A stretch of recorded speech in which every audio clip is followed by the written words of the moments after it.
ভাই আওয়াজ দিয়ে দেন, আপনারা ফখরুল সাহেবের এলাকার লোক না? কথা বলে না যে কেন? কথা বলেন না কেন?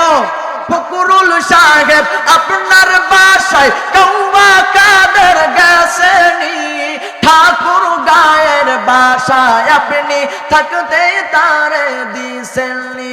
আরে তার সাথে যে হিসেব বাকি, তার সাথে যে হিসেব বাকি আছে কোটি জনতার, পালিয়ে গেছে কৌয়া কাদের কেউ জানে না খবর তার। ভালো হয়ে যাও মাসুদ তুমি, ভালো হয়ে যাও মাসুদ তুমি, এই কথাকে বলবে আর। পালিয়ে গেছে কৌয়া কাদের কেউ জানে না খবর তার। খেলা হবে, খেলা হবে, কোথায় কৌয়া খেলবি আয়, খেলতে খেলা জনগণে আসে যে তোর অপেক্ষায়। আই ফিরে আয় কৌয়া কাদের, আই ফিরে আয় কৌয়া কাদের, বেড়া হলে এক বাবার পালি